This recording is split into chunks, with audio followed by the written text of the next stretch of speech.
Hi friends, welcome to Priya's food journey.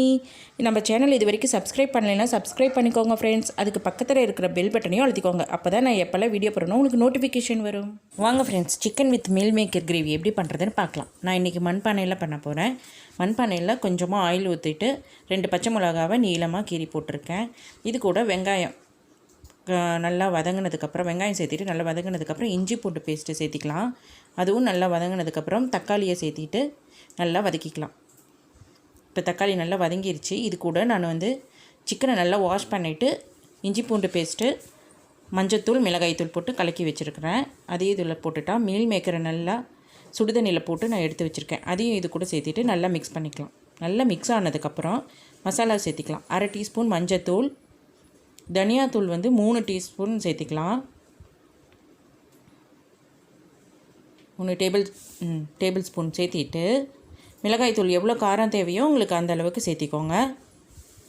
Garam masala ஒரு 1/2 teaspoon சேர்த்திட்டு உப்பு, கல்லுப்பு யூஸ் பண்ணிக்கிறேன் நான், சேர்த்திட்டு நல்லா மிக்ஸ் பண்ணி விட்டுக்கலாம்.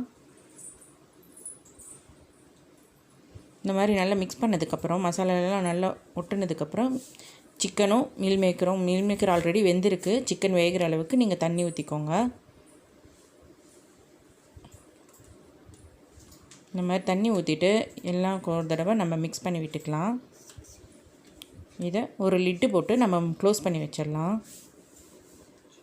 இப்போ இந்த குழம்புக்கு அரைக்கிறதுக்கு தேவையானது ஒரு 3 டேபிள் ஸ்பூன் தேங்காய் துருவல் போட்டிருக்கேன். அது கூட பட்டை, கிராம்பு, சோம்பு கொஞ்சமாக பொட்டுக்கலை, கிரேவி திக்னஸ் வரக்காக பொட்டுக்கலை சேர்த்திருக்கேன். இப்போ இதை ஓப்பன் பண்ணி பார்க்கலாம். ஒரு 15 மினிட்ஸ் வச்சுட்டு எடுத்துருக்கிறேன் நான். இப்போ சிக்கன்லாம் நல்லா வெந்துருச்சு. இது கூட நம்ம அரைச்சி வச்ச தேங்காய் விழுதை நம்ம சேர்த்திக்கலாம். அந்த மிக்ஸி ஜார்லேயே கொஞ்சம் தண்ணி ஊற்றிட்டு இதில் ஊற்றிக்கலாம். ஊற்றிட்டு நல்லா மிக்ஸ் பண்ணிவிட்டு நல்லா இது கொதிக்கணும். இந்த தேங்காயோட பச்சை வாடையெல்லாம் போகிற மாதிரி நல்லா கொதிக்கணும். நல்லா கொதிச்சிருச்சு. இதுக்கப்புறம் கொத்தமல்லி தலையை மேலே கடைசியில் தூவிட்டு நம்ம பரிமாறிக்கலாம். அவ்வளோதான் ஃப்ரெண்ட்ஸ், மீல் மேக்கர் சேர்த்திட்டு சிக்கன் கிரேவி சூப்பராக ரெடி ஆயிடுச்சு. இந்த வீடியோ உங்களுக்கு பிடிச்சிருந்தா ஃப்ரெண்ட்ஸ் அண்ட் ஃபேமிலி கூட ஷேர் பண்ணிக்கோங்க. Tata, bye bye, take care.